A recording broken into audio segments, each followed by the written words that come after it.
오늘 본문은 우리가 잘 알고 있고 또 잘 알려진 본문이죠. 때가 참에라는, 사실은 제가 여러 곳에서 말씀을 전하면서 이 말씀을 자주 인용했어요.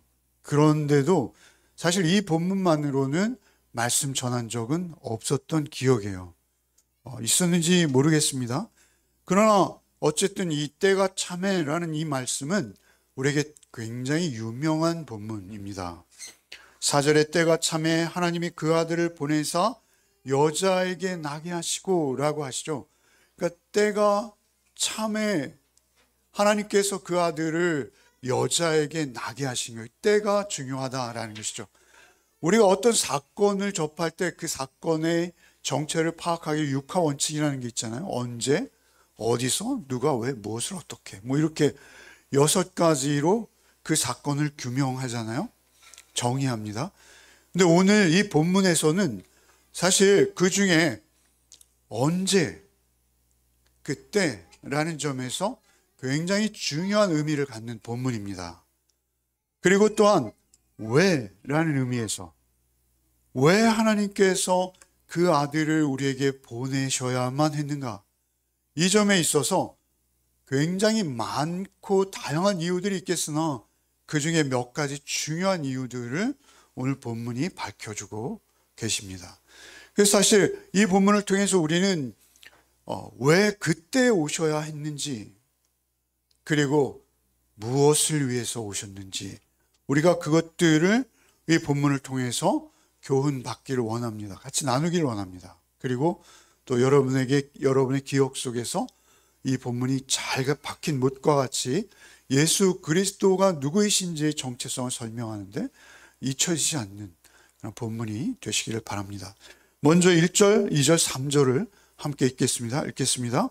내가 또 말하노니 유업을 이을 자가 모든 것의 주인이나 어렸을 동안에는 종과 다름이 없어서 그 아버지가 정한 때까지 후견인과 청지기 아래에 있나니 이와 같이 우리도 어렸을 때 이 세상의 초등학문 아래에 있어서 종노릇 하였더니, 이렇게 말씀하시죠. 사도께서는 지금까지 갈라디아 교회에 침투한 다른 복음, 유사하나 비슷하나 사실 조금 다른데 그 조금 다름이 결과를 전혀 다르게 하는 그러한 사이비 복음, 그 복음에 대해서 역설하시며 그 분별을 설명해 오고 계세요. 그것을 설명하시다가 이제 율법에서 자유함을 얻고 구원을 얻는 믿음, 그 믿음으로 말미암아 의롭게 되는 변화의 과정을 새로운 예화를 하나 끄집어 내시는 것입니다. 사실 우리가 우리의 어떤 율법 지킴이로 우리가 구원받는 게 아님에도 불구하고 우리가 의식 또는 무의식 중에 그러한 어떤 율법적 생각에 우리가 젖어들 수 있어요. 그래서 하나님의 은혜를 까맣게 잃어버릴 수 있는 존재들이라는 것이죠. 그래서 사도께서는 이 예화를 드시는데 그것은 무엇이냐면 유아기로부터 성년으로 변화되는 비유를 하세요. 유아기에는 종과 다름없었다라는 것이죠.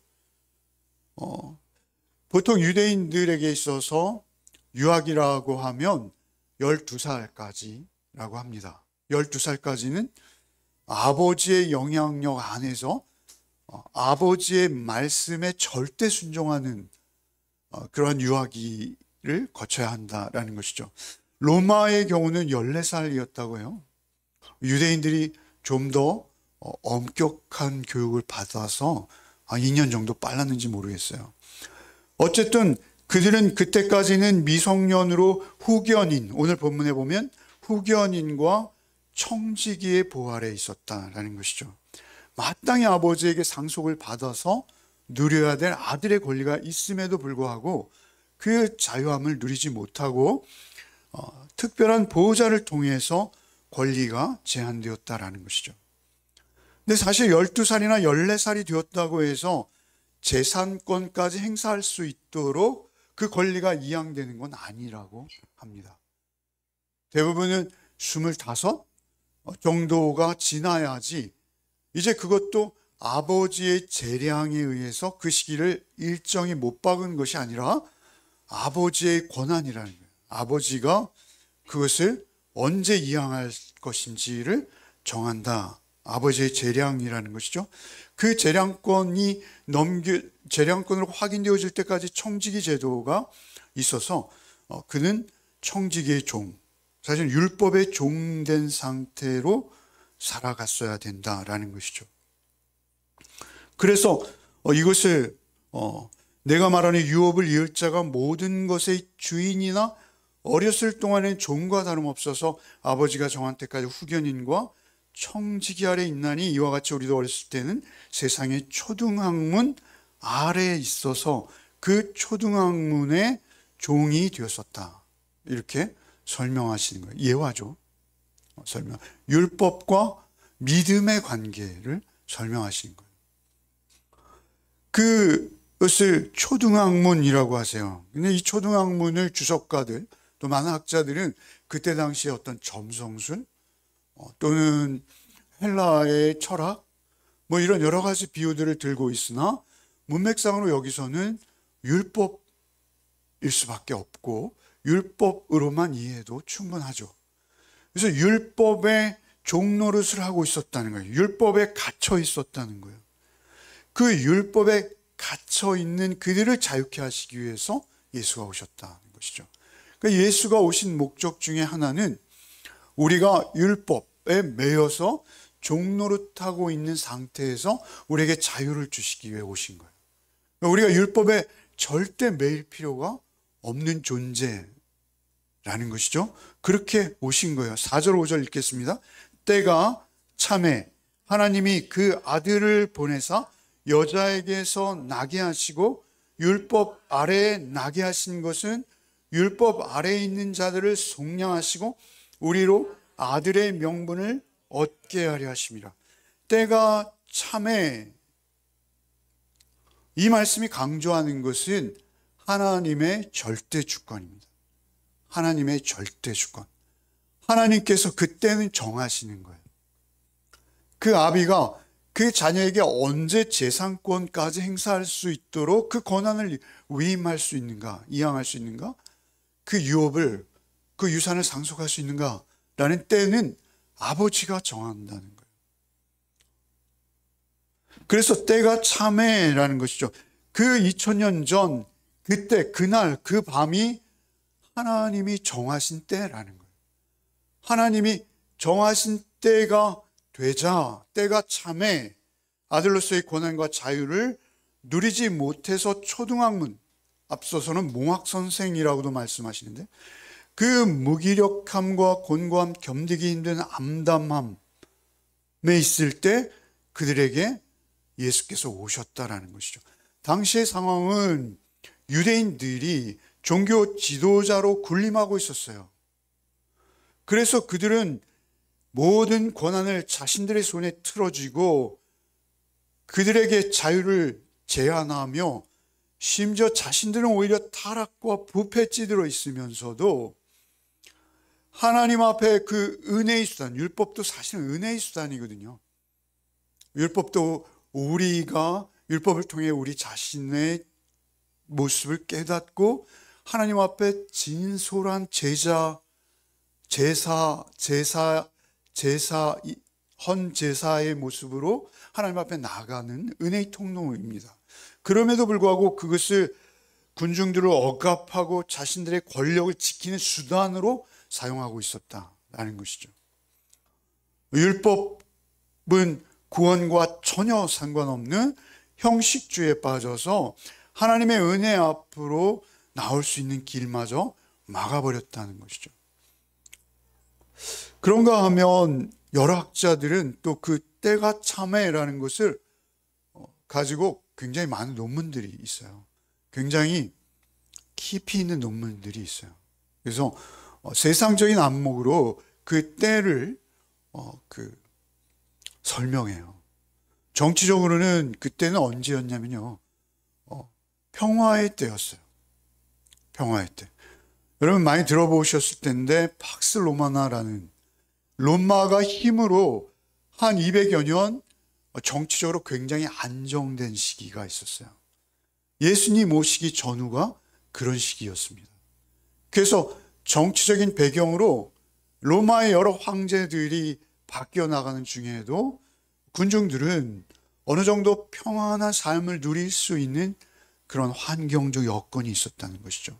그런가 하면 로마가 통일하고 있었기 때문에 모든 길은 로마로, 로마의 시민들이 여러 가지 그 물자들을 받아야 됐고 자신들의 삶을 누리기 위해서, 그래서 그 곡물과 세금들을 운반해야 했고, 또 로마의 군인들이 이용할 수 있는 그 마차가 이렇게 교차할 수 있는 그 넓은 도로들이 필요했다라는 것이죠.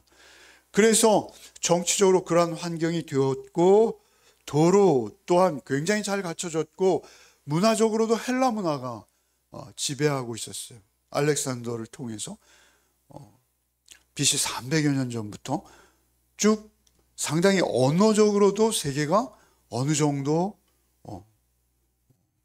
통일되어, 헬라어라는 공통어가 그들에게 있었다라는 것이죠. 그리고 그 헬라어를 통해서 복음이 전해져 갈 수 있었다는 것이죠. 그러한 그 하나님 보시기에 가장 인류의 역사를 통해서 적당한 때라는 것이죠. 그때가 참에 그때를 택하신 거예요. 그런데 사실 우리는 그러한 어떤 정황으로 보는 것이 아니라 우리에게 있어서는 무엇이죠? 이제 우리가 성숙해질 때가 된 거예요.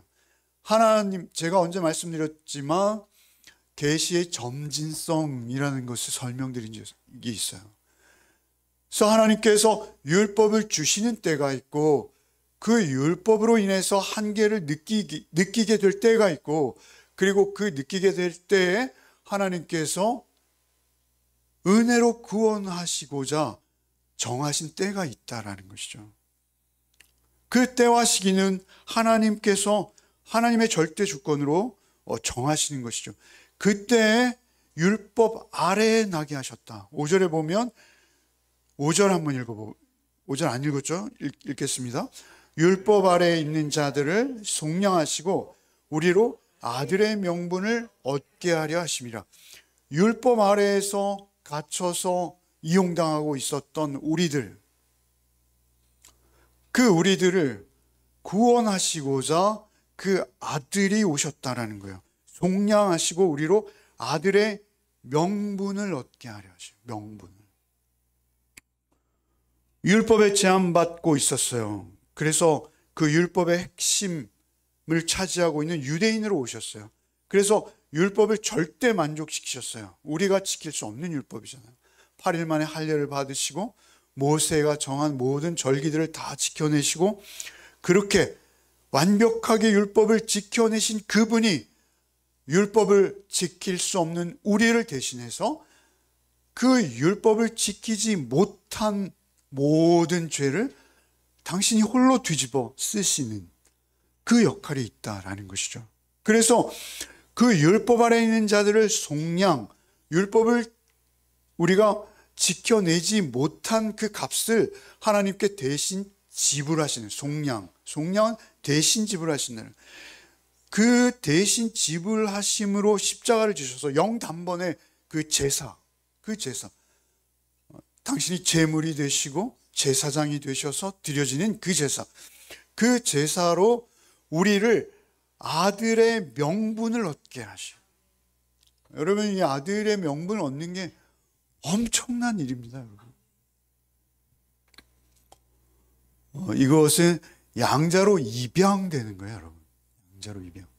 갑자기 그냥 누군가 세상에 돈 많은 금수저가 되도록 그렇게 갑자기 입양되어지는 것도 놀라운 일일 수 있어요. 그러나 그것과는 비교할 수 없는 생명의 주인 되시는 하나님의 자녀로 갑자기 호적이 바뀌는 거예요. 놀라운 거죠. 그 호적에 하나님의 생명책에 우리가 오르고 하나님을 아바 아버지로 6절 7절 한번 읽겠습니다. 너희가 아들임으로 하나님이 그 아들의 영을 우리 마음 가운데 보내사 아빠 아버지라 부르게 하셨느니라. 그러므로 내가 이후로는 종이 아니요 아들이니 아들이면 하나님으로 말미암아 유업을 받을 자니라. 그렇게 하나님의 자녀가 된 거예요. 여러분 누구 호적에 있으신 존재라고요? 하나님의 호적에 올라 있어요. 우리는 다 거기에 올라 있습니다. 그리고 잉크가 다 말랐어요. 우리는. 여러분 성숙하세요. 여기 지금 그 말씀하시는 거예요. 너희가 아들임으로 그 아들의 영을 우리 마음 가운데 보내서 이제는 하나님을 아빠 아버지로 부르게 되었다는 것이죠. 저는 이 말씀을 우리가 신학적으로 교리적으로 우리 다 이해하고 있어요. 저는 이 말씀을 묵상하는 중에 이런 느낌이에요. 그 뭐냐면 철이 든다. 처음에 우리가 율법 아래에 있었죠. 율법, 그죠? 그래서 제가 참 설교하는데 자유롭지를 못해요. 저희 아이들이 여기 같이 예배를 드리기 때문에 저는 어릴 때 아이들에게 죄송하지만 초달을 많이 했습니다. 초달. 저는 초달을 별로 당하지도 않은 녀석이 저희 아이들은 초달을 했어요. 왜 그런지 모르겠어요. 전 그게 사랑인 줄 알았어요. 죄송합니다, 두 분. 근데 하여튼 초달을 많이 했는데 그 초달을 했던 이유는 그들에게 어떤 삶의 기본적인 것들, 그런 것들을 갖춰주기 위해서 그렇게 했던 것 같아요. 저에게 없는 것들인데 그 욕심이 좀 과했던 것 같아요. 사실은 그렇게 율법으로만 다스려서는 철이 안 나는 거예요. 철이 안 나는 거예요. 철이 난다는 것은 그렇게 초달로 되어지지 않더라고요. 무엇으로 되는 거예요? 철이 나야 돼. 철이. 쇠가 들어와야 돼요. 그래서 그 철이 나는 시기까지 오직 사랑으로 돌봐야 되는데 그것을 잊은 거예요. 여러분 우리 나라도 그랬고요. 우리의 삶이 그랬어요. 여러분 우리 옛날에 여러분 통행금지 있었던 거 아시죠? 그래서 성탄 이브 날 하루는 통행금지가 없어요. 그래서 얼마나 신났는지 그날은 다 나옵니다. 사람들이 막 쏘다니요. 절제가 없어요. 여기저기 막 토사물들이 있고 모든 호텔과 여관들이 예약이 다 되어 있고 정말 눈뜨고 볼 수 없는 그러한 시절이 있었어요. 지금도 세상은 그런 모습이죠. 그러나 어찌되었던 그렇게 통제해서는 안 된다는 거예요. 통제해서 우리에 다스려지지 않는다는 거예요. 우리 마음에 변화되지 않는다는 거예요. 여러분 옛날에는 막 스커트 길이도 쟀어요. 경찰들이. 너무 민망하지 않아요? 이렇게 자를 가지고 무릎에서부터 몇 센치 올라갔나. 머리도 좀 길면 도망가야 돼요. 안 그러면 체포됩니다. 체포되면 어떻게 되는지 아세요? 여러분 모르시죠? 우리 땐 그랬어요. 고속도로가 납니다. 고속도로. 머리에 멀쩡한 청년들의 머리를 여러분 이 머리 이렇게 깎는 거 있잖아요. 그걸로 쭉 밉니다. 와, 어떻게 이렇게 자유를 속박했는지 그런 시대가 우리에게 있었다는 것이죠. 그런데 사실은 여기서 왜 아멘이죠? 그렇게 그런 시대가 있었는데 사실은 그렇게 자유를 속박해서는 철이 잘 안 난다라는 거죠. 자유에 맡길 필요가 있다. 성숙하다는 건 무엇이죠? 이제는 그러한 율법이 아니라 우리가 자원하는 마음으로 그래서 2000년 전에 예수께서 이 땅에 오신 것, 그것은 우리가 그렇게 자율적인 천란 자녀로, 천란 시민으로, 시민권을 얘기하잖아요, 사도께서. 그 시민권은 무엇입니까? 예수 그리스도께서 우리 마음에 찾아오셔서 그 율법으로부터 우리를 속량해 내셔서 우리를 완전히 자유하게 하실 때에만 우리가 그 자유를 누리게 되어진다는 것이죠. 그런데 그 사랑은 놀랍게도 우리가 오늘 제가 나누고 싶은 말씀은, 오늘 우리가 좀 같이 생각해 보고 싶은 것은, 그 사랑은 하나님의 일방적인 사랑이에요. 그것이 하나님이 우리를 구원해 내시는 방법이라는 것이죠. 그래서 우리를 일일이 초달하신 것이 아니라 하나님은 우리를 어떻게 하셨다고요? 사랑으로 성숙시키신 거예요. 그런데 그것이 절대 하나님의 주권으로 하나님께로부터 일방적으로 오는 거예요. 일방적으로. 우리는 아무것도 한 것도 없고 철도 나지 않았고 세상 모르고 오히려 자기 의에 빠져서 그 율법 지킴이로서 엉뚱한 교만과 자만에 젖어 있을 때 하나님께서는 우리의 정체를 알게 하시고 예수 그리스도의 오심으로, 예수 그리스도의 오신다라는 것은 어떤 의미, 사실 12월 25일은 예수님 생일이 아니잖아요. 우리 다 알잖아요.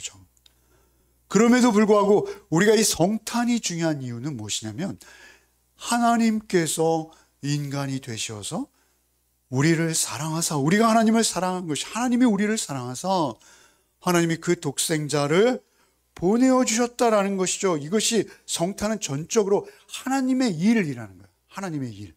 하나님께서 홀로 이루어 가시는 것이라는 것이죠. 철저하게 하나님의 계획과 하나님의 시간 속에서 이루어내셨다라는 거예요. 여러분, 갈라디아서를 우리가 지금 4장을 1절부터 7절 읽었는데요. 조금 더 내려가시면 21절에 사라와 하갈의 사건이 나와요. 하갈과 사라의 사건. 이것이 무엇이냐면요, 이런 거예요. 여러분,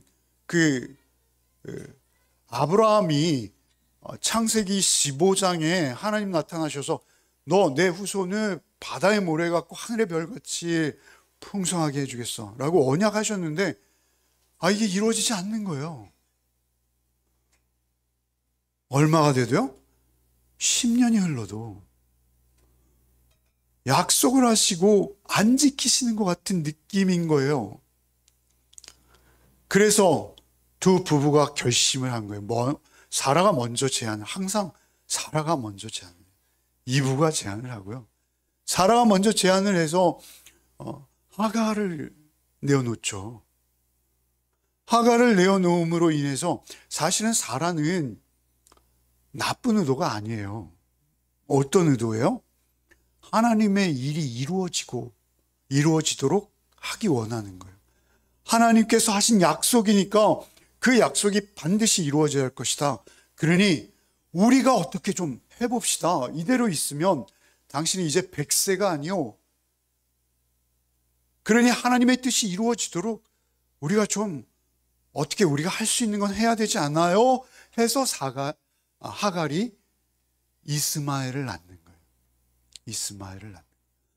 이스마엘을 낳는 것은 사실 비극의 시죠. 그것이 얼마나 우리에게 많은 어려움을 줍니까? 결국 이스라엘이 출애굽해서도 에돔으로부터, 또 가나안에 들어가서도 두고두고, 그리고 사실 오늘날까지도 이상한 모습들이잖아요.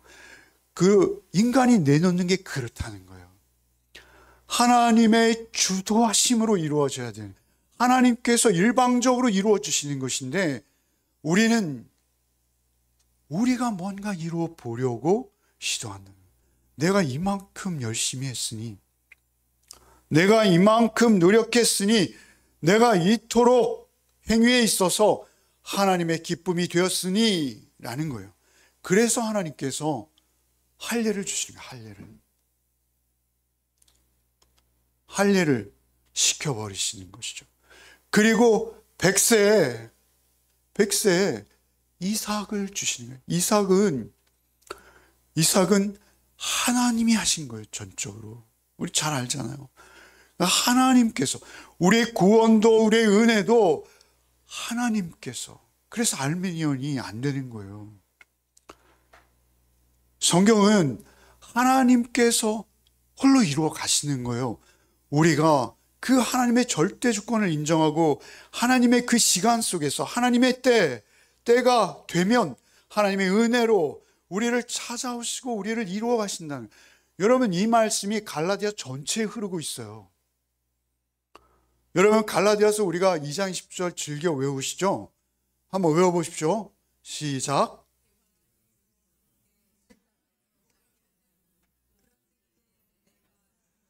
저렇게 친절하신 전사님.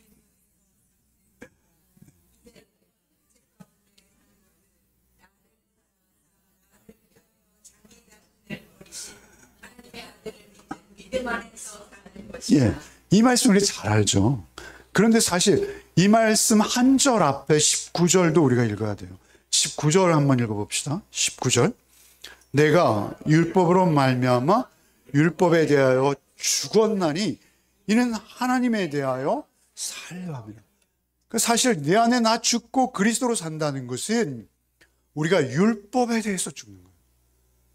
내가 율법을 지켜내서 내 힘과 능력으로 내가 뭔가 한번 해보겠어 라고 우리가 몸부림치기 시작하면 뭐가 나와요?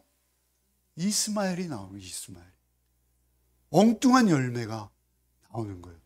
내 노력과 내 힘과 내 능력으로 뭔가 해보려고 할 때 우리는 삼천포로 빠지는 거예요. 그래서 그것이 오히려 나에게 평생을 두고, 아니 나의 자녀들에게까지 아픔이 될 수 있어요. 그래서 우리는 내 힘과 노력으로 하는 것이 아니라 하나님께서 하실 수 있도록, 사실 우리가 성탄을 맞습니다만 성탄은요 전적으로 하나님의 주권이에요. 하나님이 홀로 이루어 가시는 거예요.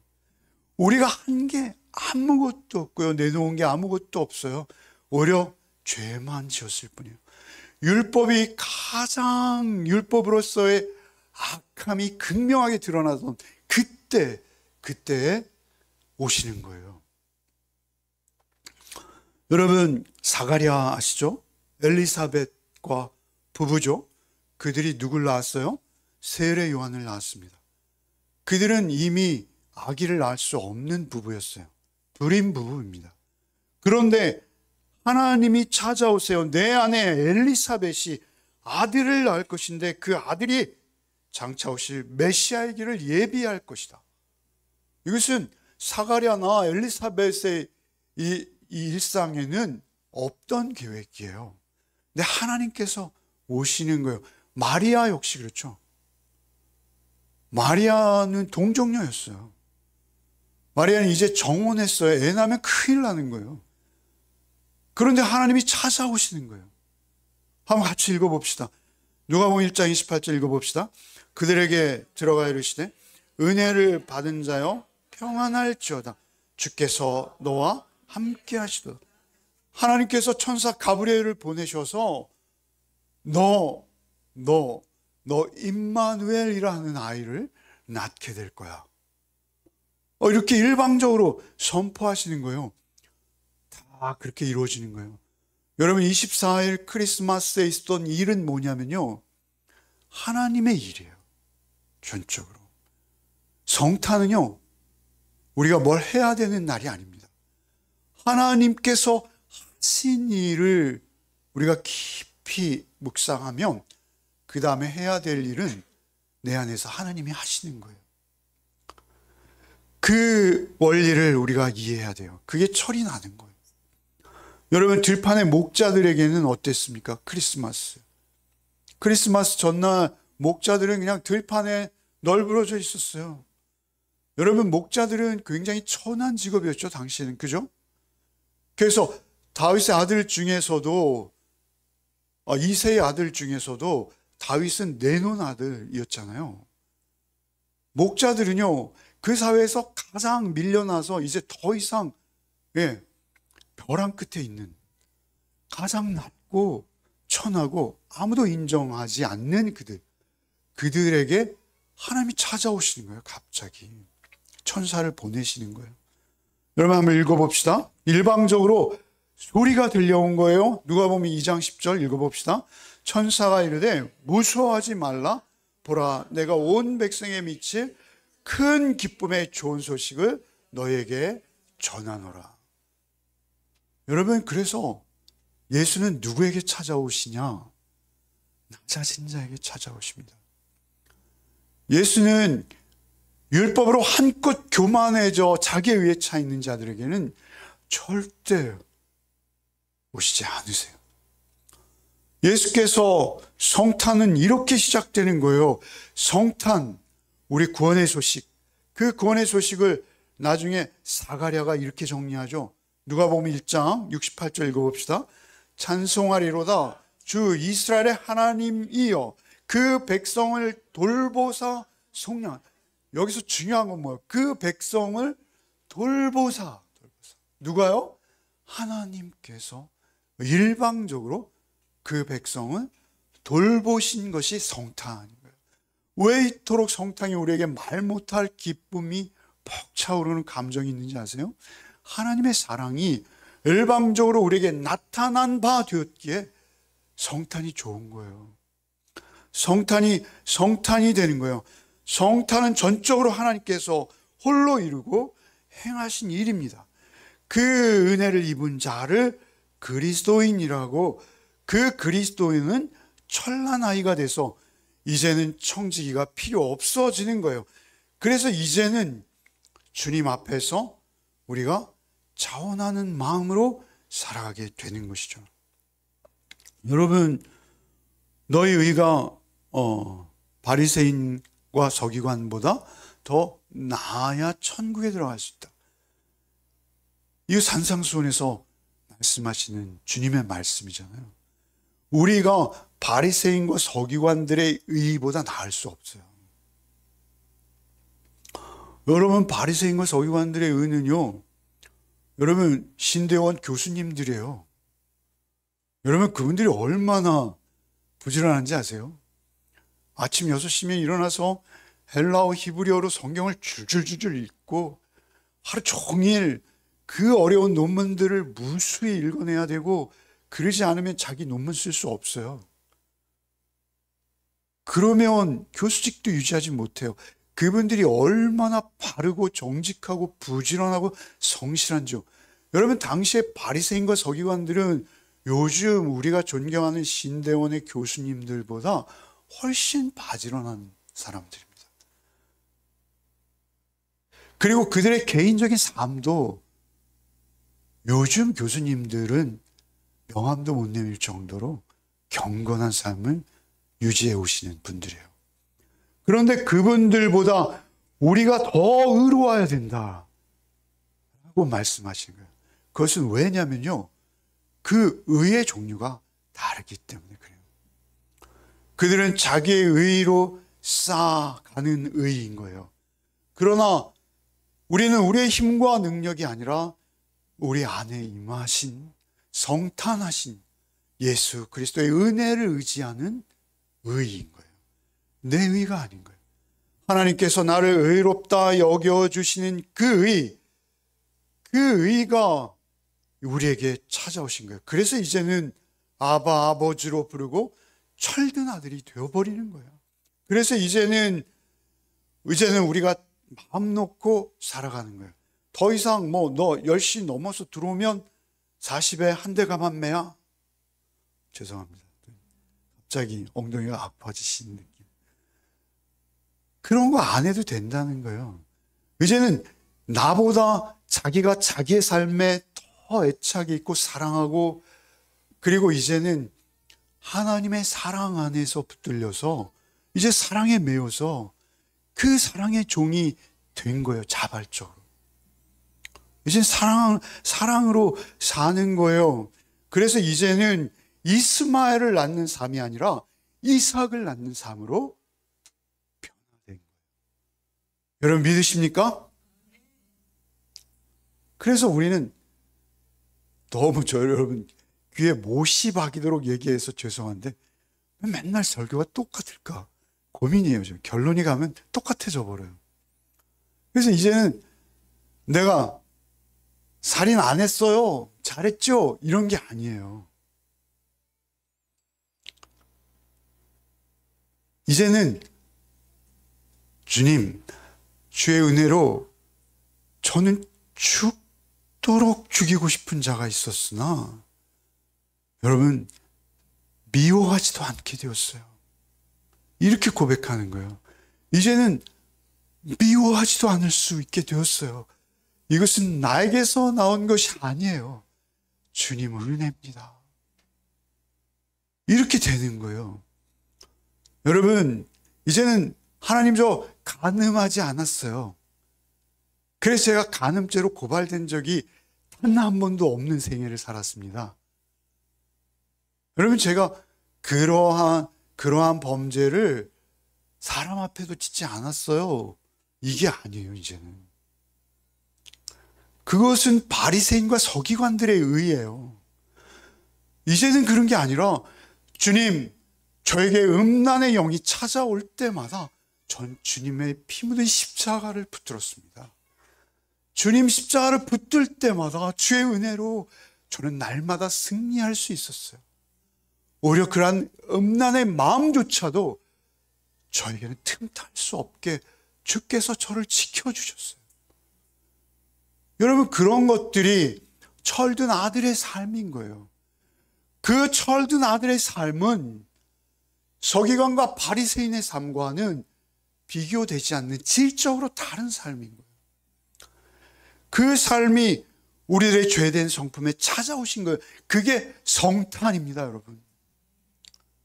성탄은 여러분 우리가 세상 사람들과 같이 지낼 수 있는 게 성탄이 아니에요.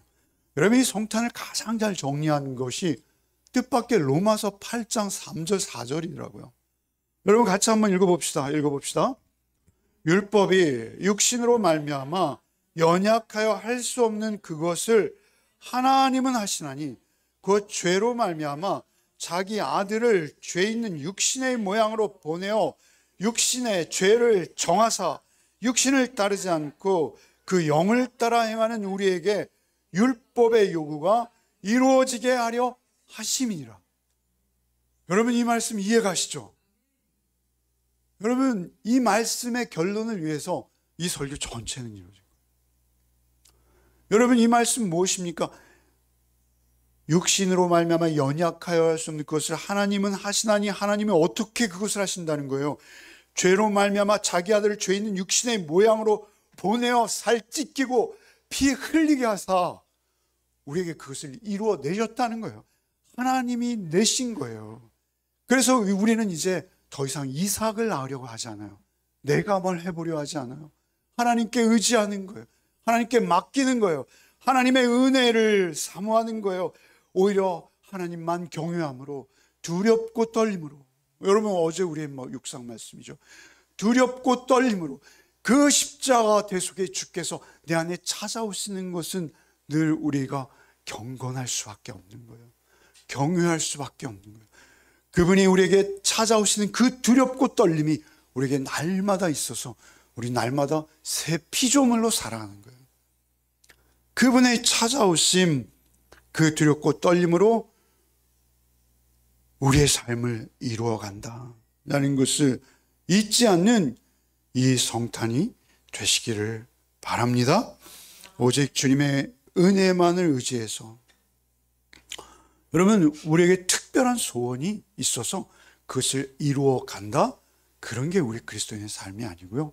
우리 그리스도인의 삶은 늘 성탄하신 주님이 지금 현재 나와 함께 하시는가? 그것만이 우리에게 진정한 성탄의 의미요. 성탄은 12월 25일이 아니라 1년 365일입니다. 아니, 1년 365일이 아니라 아침과 점심과 저녁으로 늘 성탄입니다. 여러분이 성탄의 의미를 잊지 않으시고 새해에는 1년 내내 성탄이 되시기를 축원합니다. 기도하시겠습니다. 주님, 우리가 참으로 떠들썩한 세상 속에서 세상 사람들과 같은 성탄이 아니라 주님께서 냄새나고 추한 마국간에 그 짐승의 먹이통에 찾아오신 것처럼 참으로 우리의 누추한 우리의 마음과 우리의 영 안에 주께서 성탄하신 것을 우리는 기억하며 또 감사하며 현재적으로 또 우리가 누리게 하시니 주님 고맙습니다. 율법의 모든 완성은 사랑이라 하셨습니다. 율법을 사랑으로 완성하신 주님, 우리를 잠시도 떠나지 아니하시고 그 아들의 영, 그 보혜사 성령으로 내주하여 주시옵소서. 오직 주 안에서 주의 은혜만을 힘입어 살게 하시고 우리 한 해의 삶이, 이제 새해의 삶이 오직 그 사랑과 은혜에 힘입는 삶이 되게 하여 주시옵소서. 한 해도 잘 마무리하게 하시고 이 귀한 시간 속에서도 주의 말씀 묵상하며 성령의 음성에 귀 기울이는 하루하루가 되게 하여 주옵소서. 예수 그리스도 이름 받들어 기도하옵나이다. 아멘.